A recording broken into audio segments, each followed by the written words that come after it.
There's a quiet magic in the air when you step into the city of Vivec for the first time. The towering cantons casting long shadows over the bustling streets, the scent of salt and incense mingling with the murmur of 1,000 whispered secrets.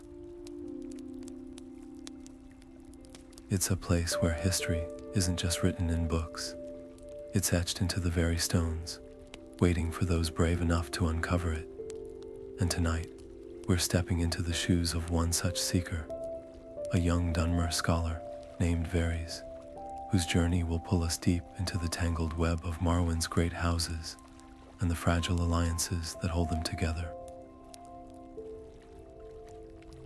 Wherever you're joining us from, whether it's the quiet hours of midnight or the golden light of dawn, we'd love to know, what time is it for you as you settle into this tale? Let us know in the comments below, because stories like this are best shared with kindred spirits across the world. Dres arrives in Vivec with little more than a satchel of notes and a hunger for truth, his heart pounding with the thrill of the unknown. The great houses of Morrowind are more than just noble families. They're the living pulse of Dunmer Society, each with its own traditions, rivalries, and ambitions. House Redoran, proud and martial, stands in stark contrast to the cunning merchants of House Hlaalu, and between them, the tension is thick enough to cut with a blade. As Dres wanders the cantons, he catches fragments of conversation, hushed warnings, veiled threats, the kind of talk that hints at a storm brewing beneath the surface. But for a scholar like him, danger is just another page in the story, and he's determined to document every twist and turn. What makes Morrowind's politics so captivating isn't just the power struggles or the ancient grudges. It's the way every decision, every alliance, feels like a thread in a much larger tapestry. The Dunmer don't just live their history, they wear it like a second skin, and Dres is about to learn just how heavy that weight can be. As we follow his journey, we'll uncover the hidden loyalties, the whispered betrayals, and the delicate balance that keeps the great houses from tearing each other apart. This isn't just a story about politics, it's a story about people, their dreams, their fears, and the choices that define them. So settle in, take a deep breath, and let's step into the shadows of Vivec together. The city's secrets are waiting. The first step into House Hlaalu's world is always through a door, left slightly ajar just enough to see the glint of gold, but never enough to reveal the hands counting it.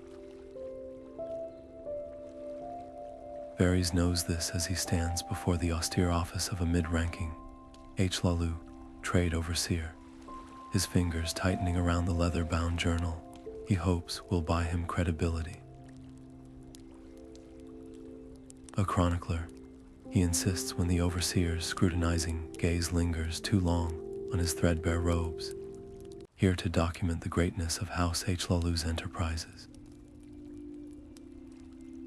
The lie tastes bitter, but the overseer merely smirks, as if amused by the transparency of his desperation.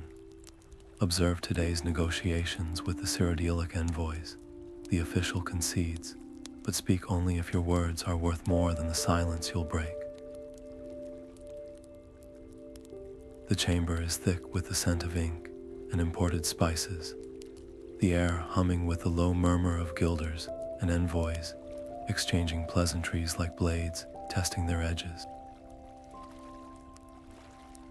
Dres watches, transfixed, as the Hlaalu negotiator, a woman with the sharp cadence of a merchant and the patience of a silt strider, parries every Cyrodiilic offer with a counteroffer wrapped in honeyed diplomacy. It's a dance, one where every step is measured, every gesture calculated. But when the Cyrodiil envoy mentions an old dispute over ebony tariffs, Varys' pulse races. He's read about this, a buried clause in the Treaty of the Armistice that could tilt the scales. Before he can stop himself, the words tumble out. Article 7 grants House Hlaalu exclusive rights to. The room freezes. The Overseer's glare is a physical weight, pressing him back into his chair as the Cyrodiil envoy's eyebrows lift in interest. And who? The Hlaalu negotiator asks, her voice colder than an Ashlander's dawn. Invited commentary from the scribe. The silence that follows is worse than any reprimand. Varys mutters an apology, his face burning, as the negotiator smoothly redirects the conversation, but the damage is done. The Overseer dismisses him with a flick of the wrist, and as Varys stumbles into the labyrinthine streets of Vivec, the weight of his misstep settles over him like a shroud. House Hlaalu's doors, he realizes, don't just close quietly, they lock. The library of Vivec rises like a silent sentinel against the city's clamor, its arched doorways swallowing the light as Varys steps inside. The air here is different, thick with the scent of aged parchment and the quiet hum of knowledge waiting to be uncovered. He moves past rows of towering shelves, fingers brushing against spines of histories, so old their titles have faded into whispers. What he seeks isn't just records of house conflicts. It's the unspoken patterns, the moments where ambition and tradition collided, leaving cracks in Morrowind's carefully constructed facade. A shadow shifts near the alcove reserved for tribunal-era treaties, and Varys freezes.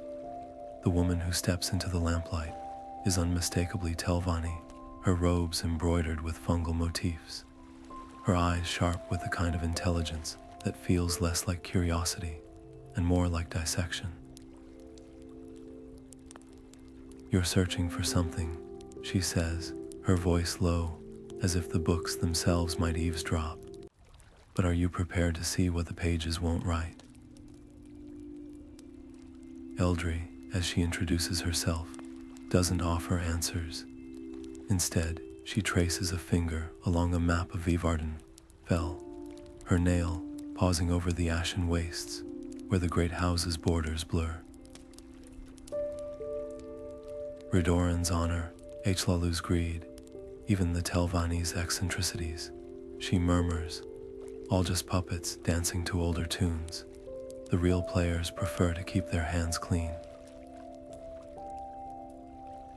Varys' pulse quickens. This is the kind of lead he'd hoped for, but the Telvanni don't share knowledge without a price. He hesitates, weighing her words against the stories of mages who traded truths for traps. Eldri smiles, as if reading his thoughts. Doubt is wise, she concedes, plucking a moth from the air and watching it dissolve into blue flame. But so is recognizing when a door opens, even if you don't yet see the room beyond. The choice hangs between them. Trust the hand offering a key, or walk away, forever wondering what lay just out of sight. Around them, the library's silence deepens, the weight of centuries pressing down. Somewhere in these stacks, the answers Varys seeks are waiting, but so are the lies dressed as truths. The histories were written by victors. Eldri's words echo in his mind, unseen hands, older tunes. If he follows this thread, where will it lead? And more importantly, who's holding the other end? The debate hall in the High Fane Canton thrums with barely contained energy, its vaulted ceilings amplifying every clipped syllable and veiled accusation. Varys presses himself against a stone pillar near the back, his quill scratching furiously across parchment as the Redoran speaker, a broad-shouldered warrior with a voice like grinding stone, denounces House Hlaalu's latest trade proposal. To open our ports to imperial ships, he growls, is to invite the fox into the roost and feign surprise when the feathers fly. The Hlaalu retort comes swift as a dagger thrust, and to cling to isolation is to starve while our neighbors feast. Tell me, counselor, does Redoran's honor fill empty bellies? Laughter ripples through the crowd, but Varys doesn't join in. His focus narrows on the way the Redoran's knuckles whiten around his sword grip. How the Hlaalu envoy's smile never reaches her eyes. These aren't just disagreements, they are moves in a game where the board is Morrowind itself. He jots down every pause, every loaded glance, the way the Redoran's lips curl around the word Outlander like it's a curse. Then, a slip. The Hlaalu negotiator references a rumored agreement with House Dres, and the room tenses. The Redoran's retort is low, deliberate. Some alliances, he murmurs, are bought with coin. Others are paid for in blood. A shadow falls across Varys' notes. The Redoran guard, looming over him, smells of steel and cured leather, his face unreadable beneath his helm. This isn't a scribe's place, he mutters, voice barely audible over the rising debate. Walk away while your legs still carry you. The threat hangs between them, weightier than any shouted insult in the hall. For a heartbeat, Varys considers obeying, then the Hlaalu envoy raises her voice, invoking a centuries-old treaty clause, and his scholar's instincts roar louder than fear. He waits until the guard's attention shifts, then ducks behind a cluster of agitated merchants, his sketchpad now capturing more than words. The Redoran speaker's scarred cheek, the Hlaalu's meticulously polished rings, details that might reveal who truly holds power when the speeches end. Across the room, Eldry's Telvanni associate watches him with detached amusement, as if this entire spectacle is some quaint mortal pantomime.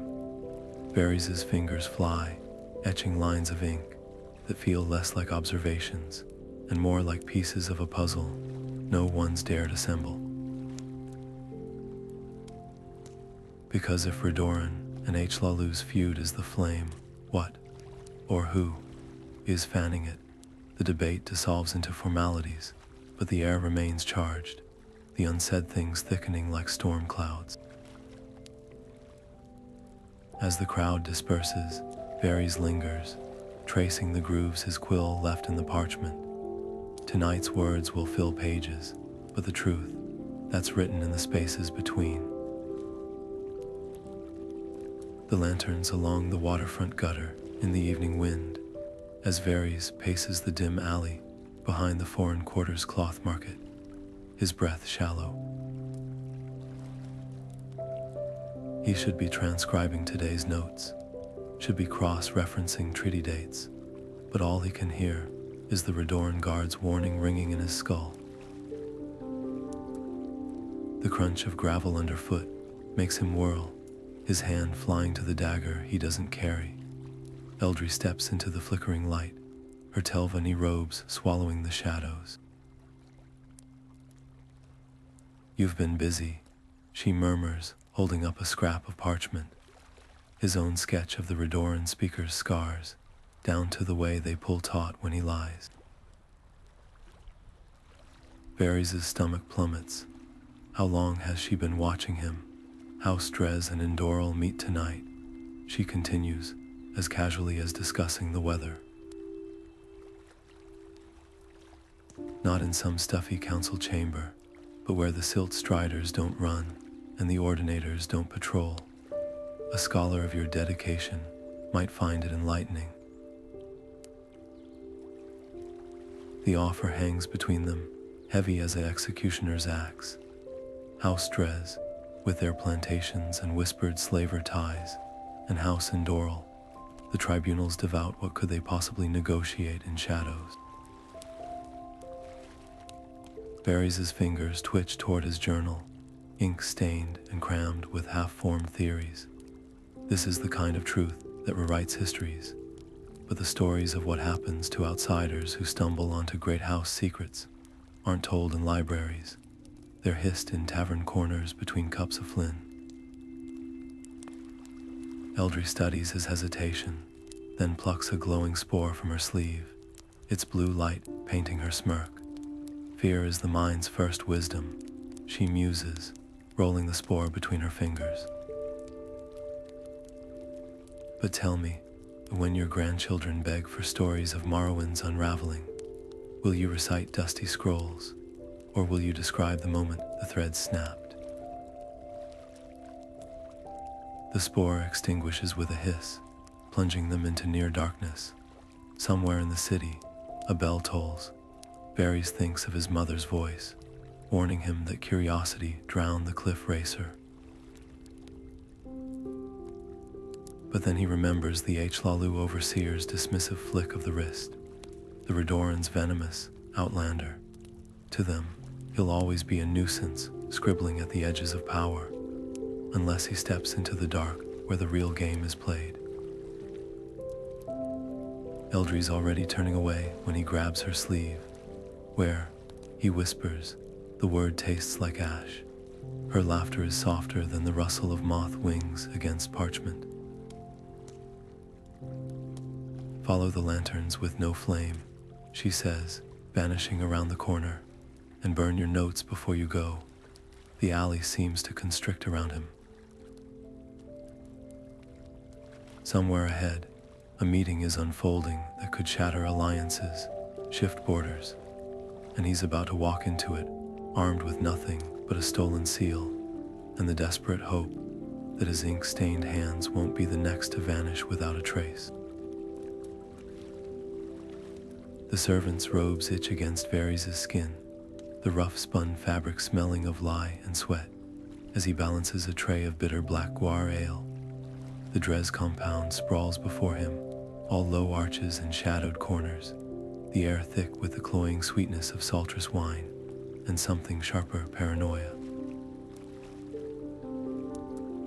He keeps his gaze lowered, his steps measured, as he edges toward the murmuring cluster of nobles near the hearth.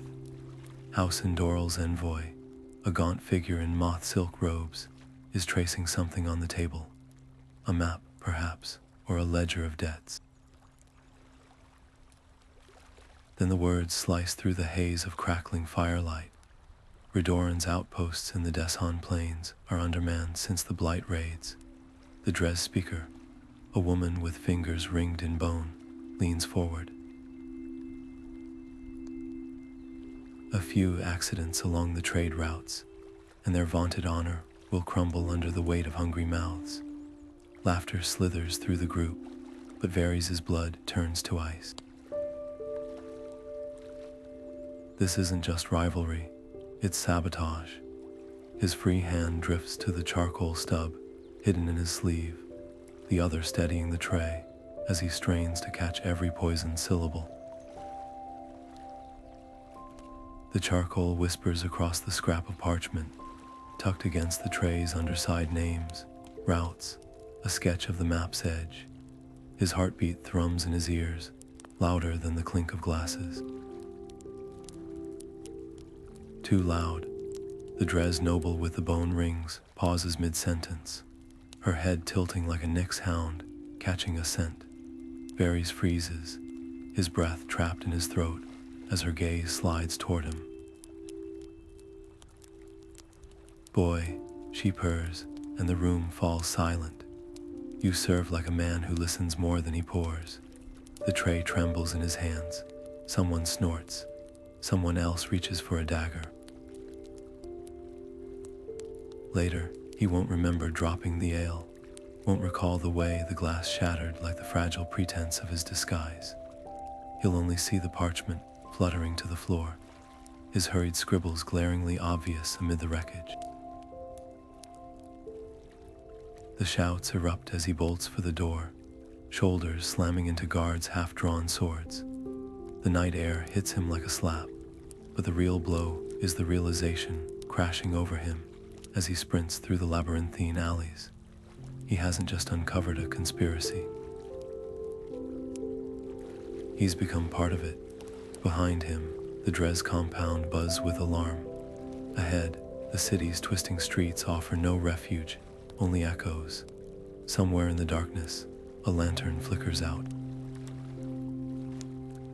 The first thing Varys notices when he staggers into his rented alcove isn't the overturned ink pot or the scattered quills. It's the absence of weight against his hip, where his satchel should be.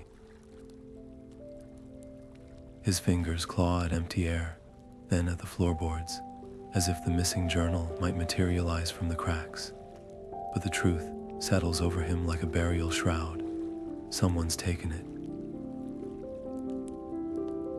Every observation, every incriminating sketch, every fragile thread connecting Dres to Indoril to Redoran's impending ruin, gone. The Ordinators won't help. They'd sooner toss him in the canals for disturbing the peace. The Hlaalu overseer would laugh him out of the canton.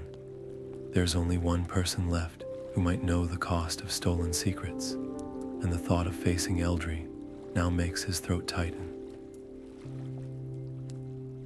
But dawn is creeping over the rooftops, and with it, the certainty that every moment wasted is another step toward Morrowind's unraveling.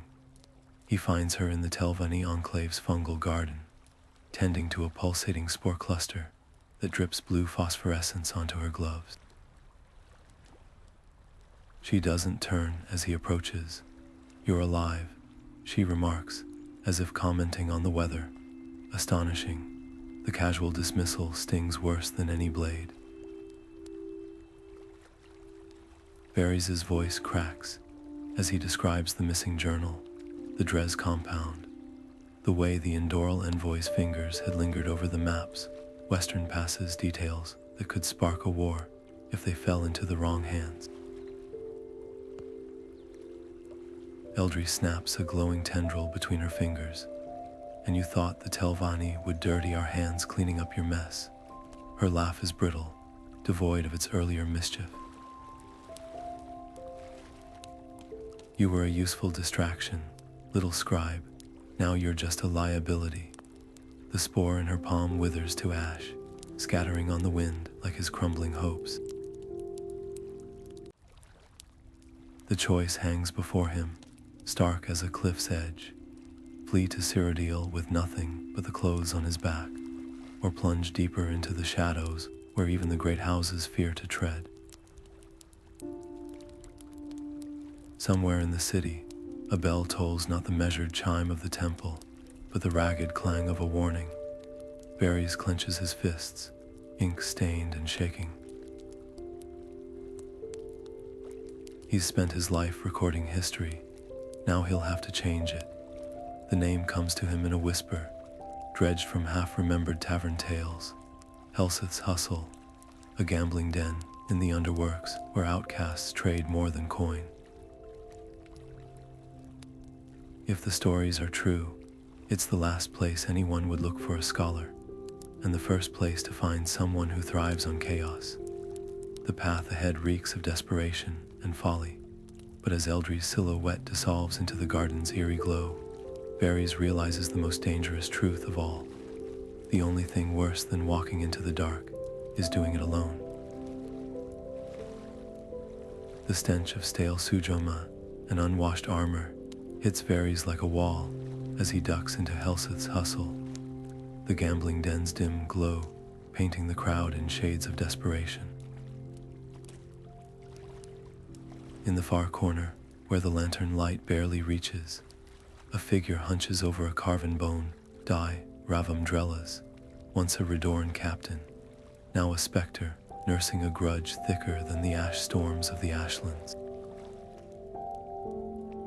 His left pauldron bears the scars of a house emblem hastily filed away, and when Varys hesitates too long by his table, the warrior's voice rasps like steel on stone. Either sit or piss off. I don't entertain gawkers. Varys slides onto the bench, his fingers tracing the wood grain, as he measures his words. I know who stripped your rank, he begins, watching Ravam's knuckles whiten around his tankard. Hlaalu bribes bought the testimony that called you a traitor. The die cracks against the table, a deliberate show of control, not temper. And what's ascribed to me, Ravam mutters, except another soft-handed liar. Here's the gamble, honesty, sharp as a drawn blade. Varys lays out the Dres Indoril plot, the missing journal, the way Redoran's outposts will bleed if no one intervenes. Ravam listens like a cliff racer, circling prey, his silence more unnerving than any outburst.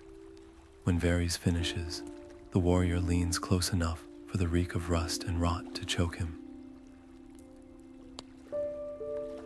You want my help digging up truths, he breathes. Then you'll help me bury Hlaalu in theirs, not just the overseer who ruined me, every coin-counting snake in that silk-lined nest. The terms hang between them, heavier than any contract. This isn't scholarship anymore. It's a blood pact wrapped in parchment. Varys thinks of the Hlaalu negotiators' polished lies, the way she'd spun tariffs into virtue. But then he remembers the Redoran guard's warning, the Dres noble's bone rings glinting as she plotted starvation. Knowledge alone won't stop what's coming. Ravam tosses the shattered die aside and stands, his shadow swallowing the lamplight.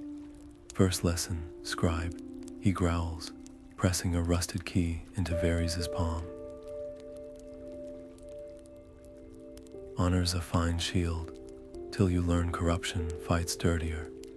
The key's teeth bite into flesh, its weight promising secrets even the Hlaalu vaults can't contain. Somewhere in the city, a bell tolls the hour, but the sound feels less like time passing and more like a countdown. The warehouse door groans like a dying man as Ravam forces it open, the scent of salt and damp timber giving way to something richer, something metallic. Varys nearly chokes on it. Ebony, not the polished trinkets traded in Vivec's markets, but raw slabs stacked ceiling high, their surfaces drinking in the moonlight, seeping through the high windows. Each block is stamped with the Hlaalu seal, wrapped in chains meant for imperial ships. Ravam's laugh is a jagged thing, coin for the emperor's lapdogs, he mutters, kicking a crate. The wood splinters, revealing a ledger tucked beneath names, dates, sums that could buy whole villages. Varys' fingers itch for his journal before remembering its ashes now. He reaches instead for a scrap of charcoal, his strokes frantic as he copies the damning figures. This proves the bribes, he whispers. With this, we could burn it.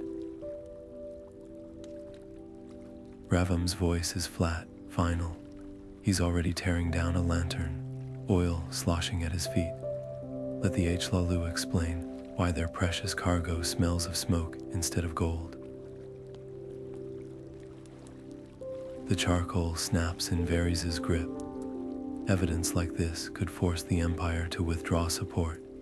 You'd trade justice for justice. Ravam whirls on him, the lantern's flame painting his scars crimson. You think scribbles on paper will shame the Hlaalu? They'll call it a forgery, buy another judge, and bury you in a canal for your trouble. His free hand grips Varys' wrist, hard enough to bruise. Fire doesn't lie, fire doesn't negotiate. The crunch of boots on gravel outside cuts through their standoff. Too many boots. Ravam curses, the ledger's been missed. Varys stuffs the copied pages into his tunic. As the first crossbow bolt shatters a window, Ravam hurls the lantern. Flame engulfs a tapestry, racing toward the ebony. The guards burst in, their shouts lost in the roar of heat. Varys ducks a swinging blade, his mind screaming that all of this should be evidence, not kindling. But Ravam's already at his back, shoving him toward a side door, his laughter raw with triumph. Now they'll know, he snarls, what happens when you cheat a Redoran. Smoke claws at Varys' lungs as they stagger into the alley. Behind them, the warehouse groans, its beams buckling under the weight of its own secrets. The pages in his tunic feel like embers, searing his skin, proof, or what's left of it. The wind howls through the jagged peaks of the ashlands, carrying with it the sting of grit and the ghosts of stories best left buried. Varys presses his back against the crumbling wall of an abandoned stronghold, his breath coming in short, sharp gasps as he presses a hand to the gash along his ribs courtesy of a Hlaalu guard's lucky crossbow shot. Beside him, Ravam methodically snaps the shaft of an arrow protruding from his thigh, his face a mask of grim endurance. First rule of the wastes, he mutters, binding the wound with a strip of his own cloak. Pain's just the wind talking. Ignore it long enough, and it'll leave you be. The fire they've dared to light is little more than embers, its glow barely enough to reveal the faded Redoran crest carved into the stone above them. Ravam traces the symbol with a callous finger, his usual bravado dulled by exhaustion or something darker. This was my brother's outpost, he says abruptly, the words like stones dropped into silence. Last place he drew breath before the Hlaalu called him to negotiate. His laugh is hollow. Funny thing about Hlaalu negotiations, they always end with a knife in the dark and a body floating in the docks. Varys stiffens. He's read reports of such incidents, dry, bureaucratic euphemisms for murder, filed away in Vivec's archives between trade permits and tax ledgers. But hearing it like this, raw and unvarnished, makes the ink on those pages feel like bloodstains. You think I'm reckless, Ravam continues, staring into the embers. But you scribbles, you chase truths like they are prizes to be pinned to parchment. Out here, truth is just the blade that cuts deepest. The weight of it settles over Varys like the ash choking the air. All his careful notes, his lofty ideals of impartial scholarship, what good are they when the lines between houses are drawn in graves? He thinks of the Hlaalu overseer's polished smile, the Dres noble's bone rings, the way even Eldri treated him as a pawn. Neutrality, he realizes, is a luxury for those who don't live with the consequences. Ravam tosses a handful of dust into the fire, watching it flare and die. Tomorrow we reach the Redoran camp, he says. You show them those numbers you saved, and they'll either crown you a hero or slit your throat for knowing too much. His gaze flicks to Varys, unreadable in the dim light. Either way, your days of watching from the sidelines are over. Somewhere beyond the ruins, a dust storm gathers, its murmur like the whispers of the dead.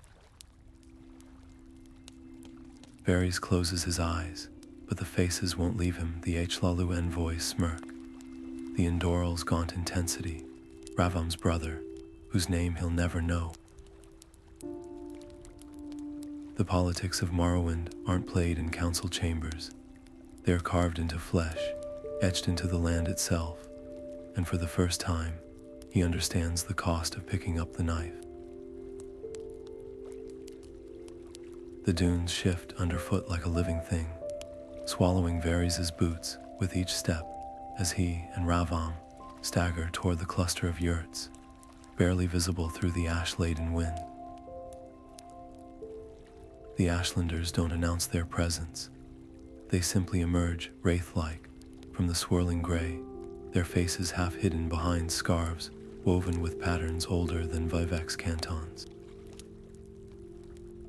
A spear tip glints at Ravam's throat before either of them can speak.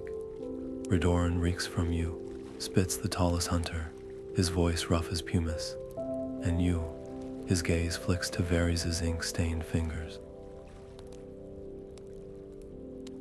City words bring city troubles. The wise woman's tent smells of crushed bittergreen and smoldering marshmallow, the air thick with the weight of unsaid things.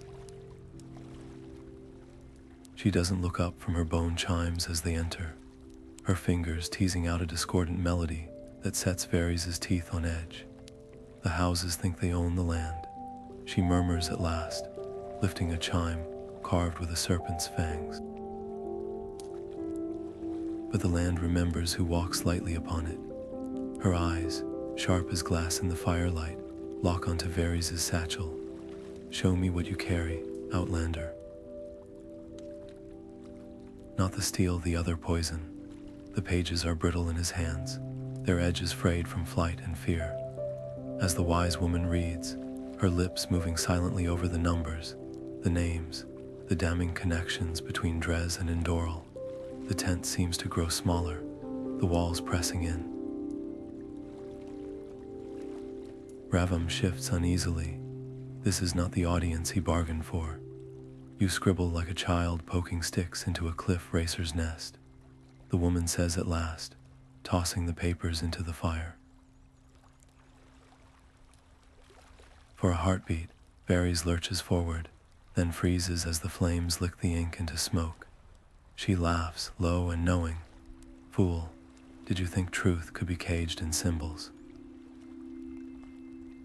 From the embers, she plucks a single unburned page, the map of Redoran's vulnerable outposts. Its edge is charred, but its lines still clear.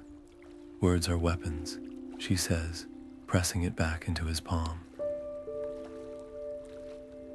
Sharper than daggers, heavier than siege stones. The houses know this.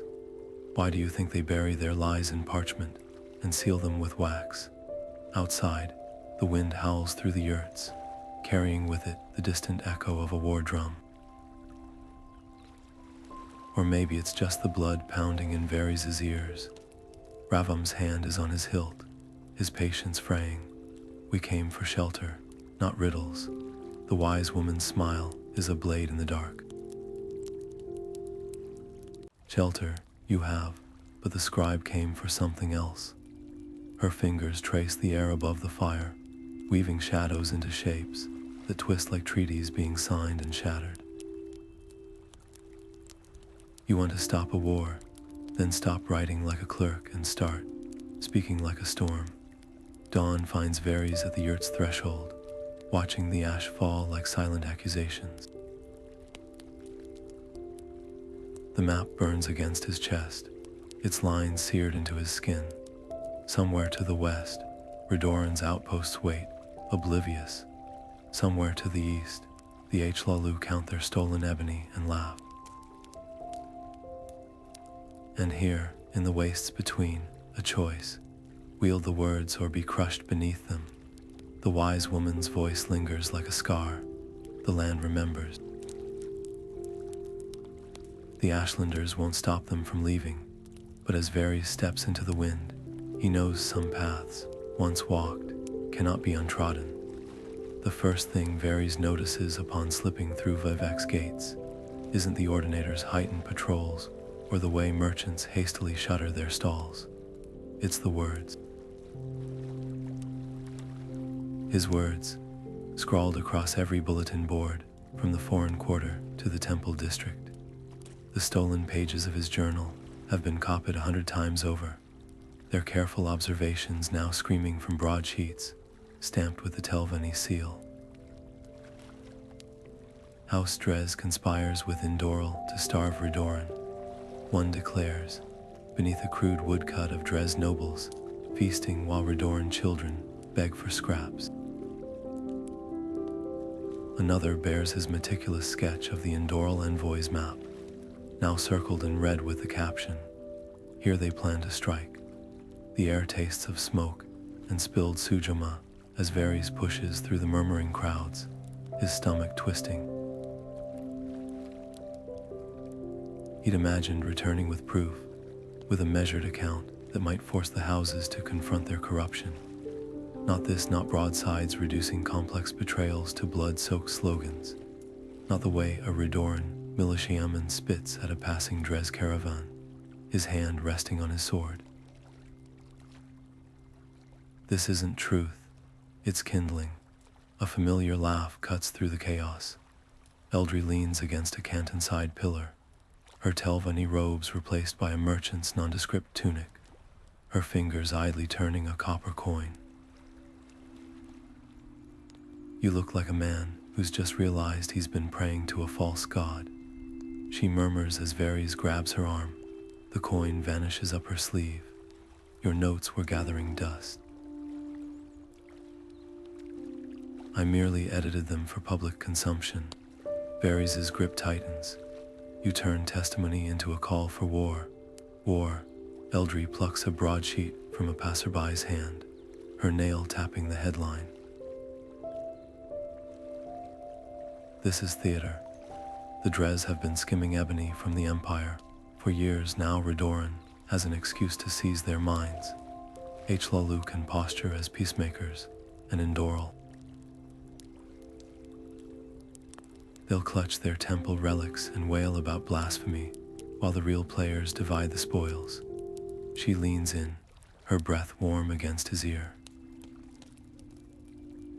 "You wanted to document history. Congratulations, you're now its author." A crash echoes from the plaza. A Redoran zealot toppling a Dres-aligned alchemist's stall, glass shattering like the last pretense of order.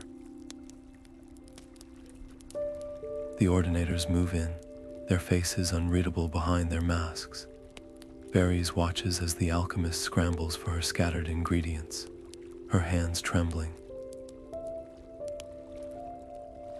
She's no conspirator, just another piece on the board, about to be swept aside. Eldry's already melting into the crowd, her parting words drifting back like ash on the wind. "Run along, scribe." The second act's about to begin. The broadsheet crumples in Varys' fist. Somewhere in the temple, somewhere in the vaults where the real treaties gather dust, there must be a way to undo this. But as the first stones fly and the city holds its breath, he understands the cruelest lesson of all. Once the ink dries, even the hand that wrote it can't take back the words. The Telvanni tower looms like a jagged claw against the storm-washed sky, its fungal spires pulsing with an eerie bioluminescence that does nothing to warm the chill in Varys' bones. He takes the spiraling stairs 2 at a time, his breath ragged, the crumpled broadsheets clutched in his fist like a prosecutor's evidence. The door at the top yields without resistance, because of course it does.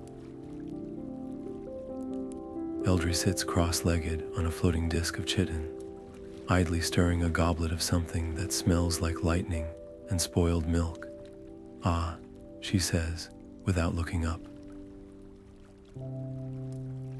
The ghost of good intentions arrives. "Tell me, scribe, do you still believe ink can wash away blood?" Varys slams the papers onto the nearest surface, a table carved from what looks like a petrified heart. "Retract them." His voice cracks under the weight of the city's unraveling. "These aren't my words anymore. You twisted them into propaganda." Eldry swirls her drink, watching the violet liquid climb the rim. "Politics is alchemy, little moth. You brought me leaden truths. I merely transmuted them into gold." She flicks a finger, and one of the broadsheets levitates, its damning headline glowing faintly. The Dres were already bleeding Redoran dry. The Indoril were already scheming in the temple's shadow. All I did was adjust the lighting. The tower's windows rattle as a gust howls through the cantons below. Somewhere out there, a Redoran patrol is clashing with Dres mercenaries over a lie, dressed up as revelation. Varys' hands shake. People will die because of this. And Eldry's smile is a razor's edge. People die every day for truths no one bothers to write down. At least this way, their deaths serve a purpose. She rises, her disk dissolving into motes of blue light. You wanted to matter, didn't you? Well, congratulations. You're the spark that set the tinder alight. History loves a useful fool. Varys lunges, grabbing for her sleeve, but his fingers close on empty air as Eldry's form shivers like a reflection in disturbed water. I'll expose you, he snarls. I'll tell every house what the Telvanni really. Tell them what? Her laughter echoes from everywhere at once, the walls themselves seeming to mock him. That a disgraced scholar lost his notes and blames a witch. Oh, do try. I'd love to see which house believes you first. The last of her image unravels into swirling spores, leaving behind only the acrid tang of crushed glow dust, and the sinking realization that without proof, his voice is just another whisper lost in the storm. Outside, the first bells of alarm begin to toll. The city holds its breath, and in the silence between each peal, Varys understands the truth was never the weapon. It was always the wound. The evidence burns against Varys' ribs, a sheaf of stolen Telvanni correspondence, folded beneath his tunic like a live ember. Ravam's informant in the Mages Guild paid with 3 broken fingers for these scraps, but the ink doesn't lie. Dates, names, the precise sums Eldry funneled to Dres assassins disguised as Redoran raiders. Proof that the war brewing in the streets was never about honor or trade, but a Telvanni game of shifting blame. Varys' hands tremble as he skims the documents in the dim light of a smuggler's bolt hole, the words blurring. We take this to the Archmaster, Ravam growls, sharpening his dagger with methodical strokes. Let the Redoran War Council see how they've been puppets, dancing on Telvanni strings. But the scent of smoke, seeping under the door, tells a different story. Through the cracked shutters, the foreign quarters skyline pulses with the orange glow of torch-wielding mobs. A Redoran herald's voice booms over the chaos, declaring Dres collaborators enemies of the state. Too late for councils, too late for careful revelations. The truth in Varys' hands could douse the flames, or pour oil on them. Ravam sees his hesitation and slams the whetstone down. You think ink matters now? Look outside. The first blood's already spilled at the docks. His grip on Varys' shoulder is iron, his breath hot with the metallic tang of impending violence. We drop these papers in the right hands. Redoran turns their blades north to the real enemy, or we burn them and watch Vivec drown in misdirected vengeance. The smuggler's daughter, a girl of no more than 12, crouches in the corner, her arms wrapped around her knees. She hasn't spoken since they arrived, but her wide eyes follow every movement, the reflection of distant fires swimming in them like drowned stars. Varys thinks of the alchemist's shattered stall, the way her vials of healing potions had glittered uselessly in the gutter. How many more will break before this ends? Eldry's voice whispers in his memory. History loves a useful fool.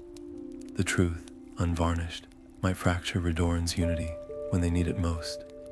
But silence means letting House Dres take the fall for crimes they didn't orchestrate. Their retainers cut down in alleyways while the Telvanni sip, flin, and laugh. Ravam's already strapping on his scavenged armor, his face a mask of grim certainty. The choice isn't really Varys' anymore. It never was. The moment he stepped into that debate hall with a scholar's curiosity and a scribe's hunger, he became part of the story. Now the only question left is which page he'll be written on, the one that fans the flames or the one that burns. The imperial compound smells of wax and wet parchment, the air thick with the murmurs of clerks and the occasional clink of a quill being set aside. Varys stands before the mediator's desk, his borrowed Redoran cloak still reeking of ash, the stolen correspondence spread like an accusation across the polished oak. The mediator, a Cyrodiil with the tired eyes of a man who's seen too many provincial squabbles, rubs his temple as he reads, his signet ring tapping a slow rhythm against the wood. "You understand," he says at last, "that presenting this to the Legion won't stop the fighting. It'll just give them a reason to pick a side." Varys' throat is dry. He'd imagined this moment a dozen times, the righteous unveiling, the gasps of shock, the scramble for justice. But the mediator's gaze holds no surprise, only the weary calculation of a chess player 3 moves ahead. The Empire doesn't intervene in house disputes unless there's profit in it. The man continues, sliding the papers back across the desk. And right now, a weakened Dres means cheaper ebony. A fractured Redoran means easier troop movements. Why would we interrupt? Outside, the distant clash of steel and shouting filters through the shuttered windows. Varys thinks of the smuggler's daughter, of the alchemist's shattered vials, of Ravam's brother, sinking into the docks with a Hlaalu dagger between his ribs. "Then what's the point of truth?" he whispers. "If no one cares." The mediator leans forward, his voice dropping to something almost gentle. "Oh, they'll care. Just not the way you hope." He folds his hands, the flickering lamplight carving shadows under his eyes. "Give this to the Legion, and they'll use it to justify peacekeeping garrisons in Dres territory. Show it to the Temple, and the Indoril will call it a Telvanni forgery. Hand it to the common folk, and they'll riot without understanding why." He pushes the papers back toward Varys. "Truth isn't a weapon, boy. It's a lever, and the Empire has heavier hands on the other end. The weight of it settles like a stone in Varys' gut. He'd come to stop a war, not broker its terms to the highest bidder." But the mediator's next words slithered through his resolve. "You could walk away, let the houses bleed each other dry." Or his finger taps the topmost page, where Eldry's spidery signature curls like a smirk. "You could decide who profits from the mess you've uncovered. The choice hangs in the air, thick as the ink on those damning pages." Varys had spent his life chasing stories, believing they could change things. Now he understands stories don't shape history. The people who tell them do. And as he reaches for the papers, his fingers brushing the imperial seal pressed into the wax, he realizes the most terrible truth of all. Some doors, once opened, can't be closed. The mediator smiles, just a little, as if he's seen this moment play out 100 times before. "Welcome to politics, scholar." The Grand Council chamber thrums with the weight of centuries, its vaulted ceiling amplifying the murmur of assembled nobles into a storm of whispers. Varys stands at the center of the mosaic floor, a lone figure in travel-stained robes, the stolen correspondence, clutched in hands that refuse to steady. Around him, the sigils of the great houses loom from stained glass windows, their colors splashed across faces rigid with suspicion. Telvanni orchestrated the conflict. He begins, his voice cutting through the murmurs like a blade through parchment. Eldri of Voss funded Dres assassins to wear Redoran's colors. Every raid, every burned caravan, meant to turn your blades against each other, while the Telvanni claimed your resources. A Hlaalu counselor slams her palm on the table, her rings scraping against the wood. Convenient accusations from a scholar last seen fleeing a burning Dres warehouse. The accusation hangs in the air, thick as the incense curling from the temple delegation's censers. Varys feels the weight of their stares. Redoran warriors sizing him up for a noose. Dres representatives with hands twitching toward hidden daggers. Even the Indoril envoy's glacial gaze, dissecting his every twitch. Then the laughter starts. From the Telvanni balcony, a robed figure draped in fungal silks leans forward, their amusement dripping like poison. The outlander scribe stumbles upon proof, just as the Empire's envoy arrives.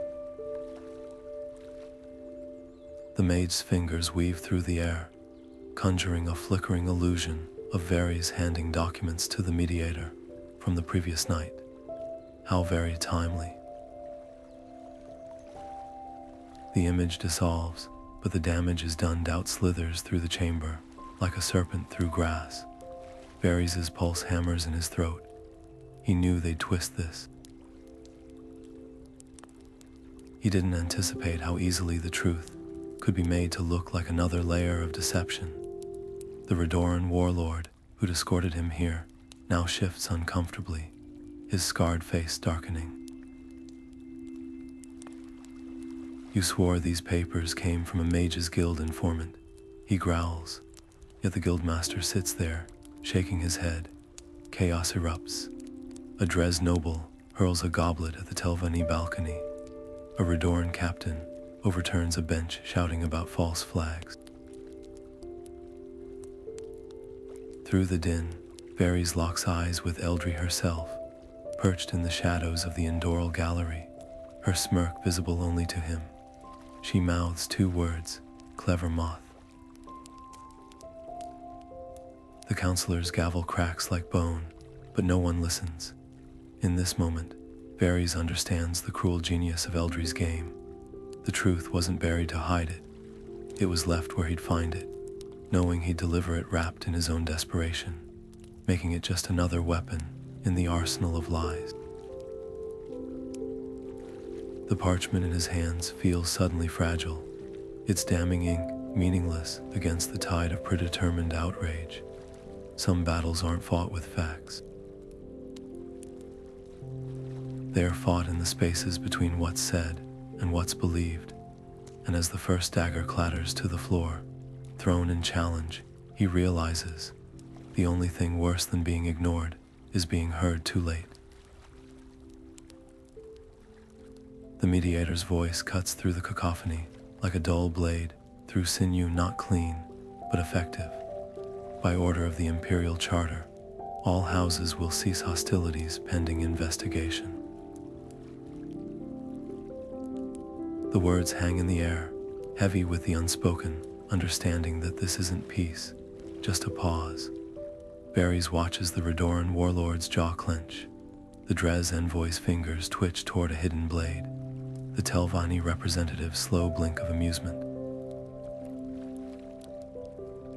These are not the faces of reconciliation. They're the expressions of predators circling, waiting for the leash to slip. For a heartbeat, the chamber holds its breath. Then, like actors in a poorly rehearsed play, the nobles dip their heads in grudging obedience. Armor creaks as warriors stand down. Silks rustle as merchants recalculate their losses. The illusion of order settles over the room, thin as the ash that drifts through Vivec streets. But Varys knows better. He sees the way the Hlaalu scribes. Quill hesitates over the ledger, recording this moment not as resolution, but as intermission. The mediator rolls up the proclamation with practiced efficiency, his imperial seal glinting in the lantern light. Justice will be served, he declares, with the bland certainty of a man who's never tasted Morrowind's particular brand of justice. Varys wants to laugh. Justice here isn't a scale. It's a whetstone, sharpening grudges for the next strike. He thinks of the smuggler's daughter, of the alchemist's ruined stall, of all the small lives about to be crushed beneath the house's temporary truce.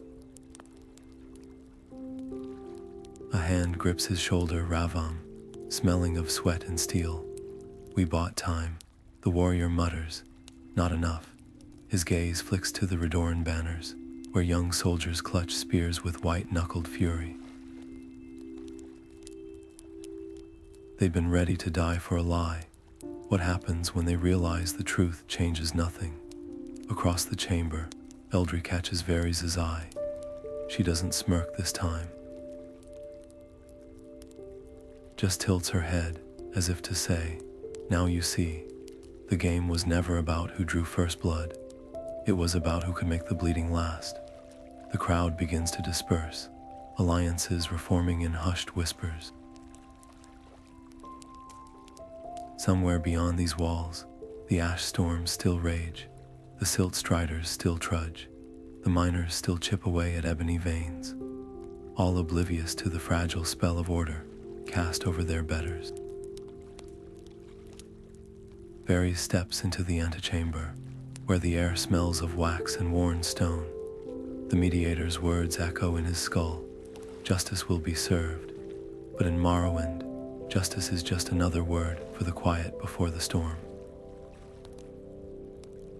The docks of Vivec stink of salt and spilled sujama as Varys shoulders his battered satchel, the weight of it heavier than when he arrived.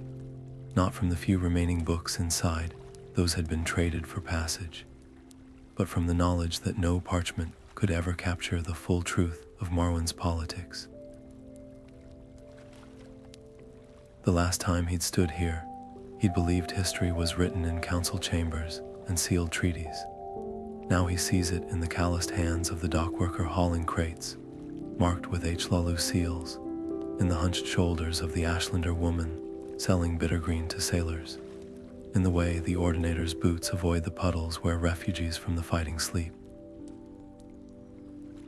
A child darts past, her feet bare against the rough stone, clutching a loaf of bread too large for her arms. She doesn't look like a pawn in anyone's game. But Varys knows better now. The great houses wage wars with ledgers and lies, but the battles are fought in the hollows of children's stomachs, in the silenced protests of merchants who can't afford another tariff. His fingers twitch for the quill he'd broken in the council chamber. Let the nobles keep their carefully worded proclamations. The real story is here, in the cracks between their words. The silt strider handler barks at him to board, the beast's massive legs creaking with impatience. As the platform sways beneath him, Varys watches Vivec shrink into the distance, its cantons gleaming like a chessboard beneath the ash-gray sky. He'd come seeking the hidden machinations of power. He leaves knowing the deeper secret, that the hidden thing was never hidden at all. The truth was always in plain sight, written in the dust of the roads where traders whisper about missing shipments, in the tavern songs that change lyrics when temple officials enter, in the way even the wind seems to carry warnings when the wrong ears might hear. The quill in his new journal, bought from a desperate scribe outside the temple, is lighter than he expected.